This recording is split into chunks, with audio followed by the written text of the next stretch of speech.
दोस्तों, करीब 500 साल के लंबे इंतजार और कड़ी लड़ाई के बाद आखिरकार श्री राम लला के भक्तों का इंतजार खत्म हो गया। दोस्तों, आज हम आपके लिए लेकर आए हैं अयोध्या के स्वर्णिम इतिहास से लेकर बाबरी विध्वंस और पुनः राम मंदिर निर्माण के इतिहास की संपूर्ण गाथा। बने रहिए हमारे वीडियो के साथ। दोस्तों, अयोध्या को भगवान श्री राम के पूर्वज विश्वान अर्थात भगवान सूर्य के पुत्र मनु ने बसाया था। तभी से इस नगरी पर सूर्यवंशी राजाओं का शासन महाभारत काल तक रहा।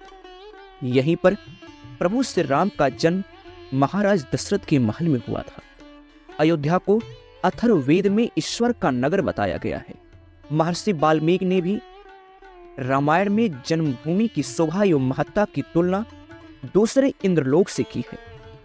धन धान्य वरतनों से भरी हुई अयोध्या नगरी की अतुलनीय छटा एवं गगनचुंबी इमारतों के अयोध्या नगरी में होने का प्रमाण वाल्मीकि रामायण में मिलता है।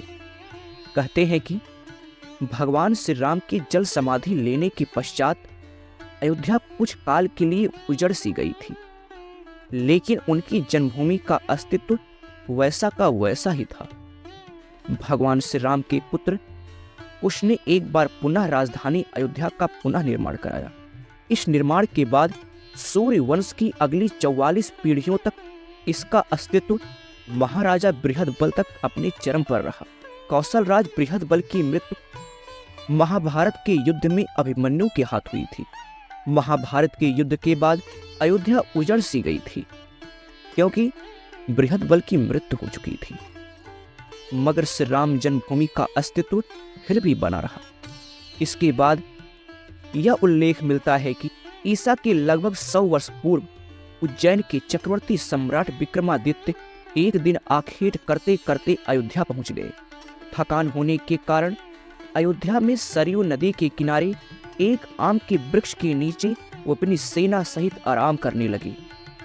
उस समय वहां पर घनघोर जंगल हुआ करता था। वहां पर कोई निवास नहीं करता था। देव इच्छा से महाराज विक्रमादित्य को इस भूमि में कुछ चमत्कार दिखाई देने लगे। तब उन्होंने खोज प्रारंभ की और पास के योगी व संतों की कृपा से उन्हें यह ज्ञात हुआ कि यह श्री राम की अवध भूमि है। उन संतों के निर्देश से सम्राट ने यहाँ पर एक भव्य मंदिर व कूप, सरोवर, महल आदि का निर्माण कराया। कहते हैं कि उन्होंने श्री राम मंदिर पर काले रंग के कसौटी पत्थर वाले 84 खंभों पर स्थापित विशाल मंदिर का निर्माण करवाया था। इस मंदिर की शोभा देखते बनती थी, जिसे श्री राम जन्मभूमि कहा जाने लगा। विक्रमादित्य के बाद राजाओं ने समय समय पर इस मंदिर की देख रेख की। उन्हीं में से एक शुंग वंश के प्रथम शासक पुष्यमित्र शुंग भी मंदिर का जीर्णोद्धार करवाया।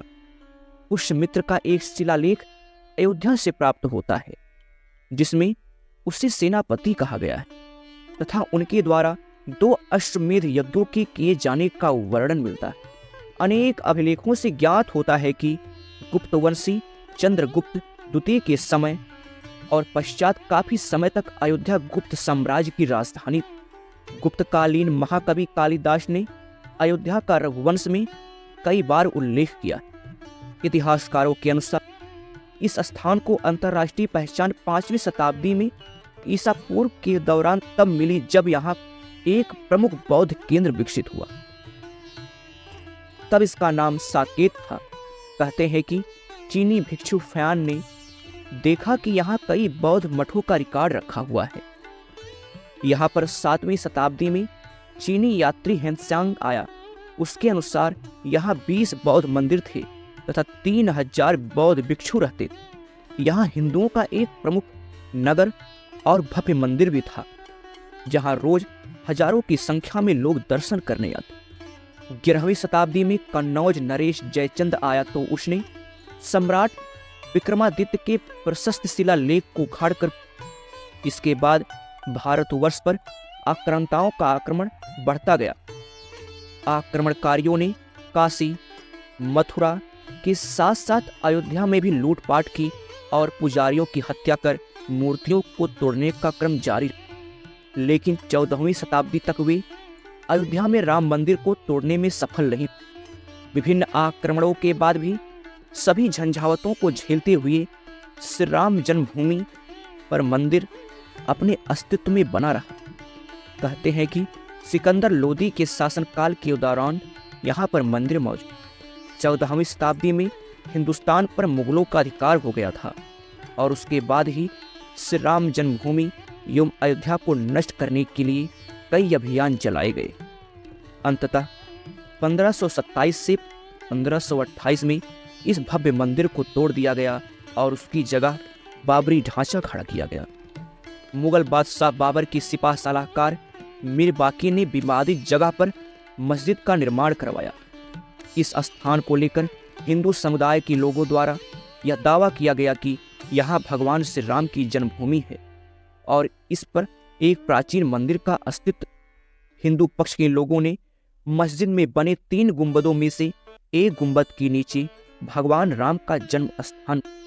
1835 में वहां के आसपास के कई स्थानों पर पहली बार दंगे हुए। इसके बाद 1859 में अंग्रेज शासन ने विवादित स्थान के पास लोहे की बाड़ लगा दी और मुसलमानों को ढांचे के अंदर, हिंदुओं को बाहर चबूतरे के पास पूजा करने की अयोध्या श्री राम जन्मभूमि का असली विवाद 23 सितंबर 1949 को तब हुआ जब मस्जिद में भगवान राम की मूर्तियां मिली। इसे लेकर हिंदू समुदाय के लोग कहने लगे कि यहाँ साक्षात भगवान राम प्रकट हुए हैं। वहीं मुस्लिम समुदाय के लोगों ने यह एक बड़ा आरोप लगाया कि किसी ने चुपके से यहाँ राम की मूर्तियां रख दी हैं। ऐसे में यूपी सरकार ने तुरंत मूर्तियों को वहां से हटाने का आदेश दिया, लेकिन जिला मजिस्ट्रेट के नायर ने धार्मिक भावनाओं को ठेस पहुंचाने और दंगे को भड़काने के डर के आदेश में असमर्थता जताई। इस तरह से सरकार द्वारा इससे विवादित ढांचा मानकर ताला। दोस्तों, 1950 में फैजाबाद की सिविल कोर्ट में 2 अर्जी दाखिल हुई, जिसमें एक तो विवादित भूमि पर रामलला की पूजा की इजाजत और दूसरी मूर्ति रखे जाने की इजाजत पर विरोध। 1961 में यूपी सुन्नी वक्फ बोर्ड ने एक अर्जी दाखिल की, जिसमें उन्होंने मूर्ति हटाने की मांग की। 1 फरवरी 1986 में यूसी पांडे की याचिका पर फैजाबाद के जिला जज KM पांडे ने हिंदुओं को पूजा करने की इजाजत दे दी और ढांचे पर लगे ताले को हटाने का आदेश दिया।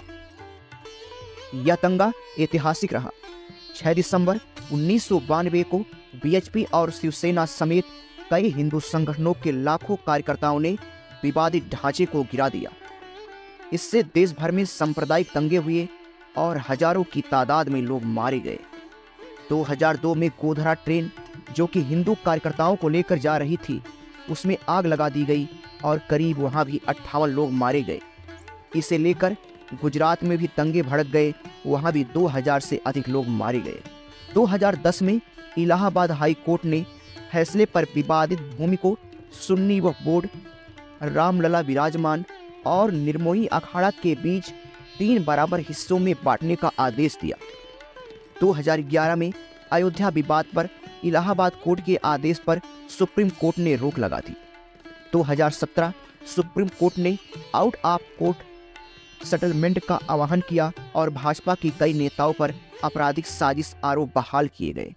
8 मार्च 2019 को सुप्रीम कोर्ट ने मामले को मध्यस्थता के लिए भेजा और 8 सप्ताह के भीतर कार्यवाही को खत्म करने के आदेश दिए। इसके बाद 1 अगस्त को मध्यस्थता पैनल ने रिपोर्ट पेश की और 2 अगस्त को सुप्रीम कोर्ट मध्यस्थता पैनल मामले में समाधान निकालने में कामयाब नहीं रहे। इस बीच सुप्रीम कोर्ट में अयोध्या मामले को लेकर प्रतिदिन सुनवाई होने लगी और 16 अगस्त 2019 को सुनवाई पूरी होने के बाद फैसला सुरक्षित रखा गया। 9 नवंबर को सुप्रीम कोर्ट के 5 जजों की बेंच ने श्री राम जन्मभूमि के पक्ष में फैसला सुनाया। वही 2.77 एकड़ विवादित भूमि हिंदू पक्ष को मिली और मस्जिद के लिए अलग से 5 एकड़ जमीन मुस्लिम पक्ष को मुहैया कराने का आदेश जारी किया गया। 2020 25 मार्च को पूरे 28 साल बाद श्री रामलला टेंट से निकलकर फाइबर मंदिर में शिफ्ट किए गए और इसके बाद 5 अगस्त को प्रधानमंत्री श्री नरेंद्र मोदी ने भूमि पूजन किया। दोस्तों, एक बार फिर से श्री राम की जन्मभूमि अयोध्या में रामलला का भव्य मंदिर बनकर तैयार हो चुका है। इस तरह से सालों से चले विवाद का अंत हुआ और रामलला की पूजा की प्रक्रिया प्रारंभ हुई।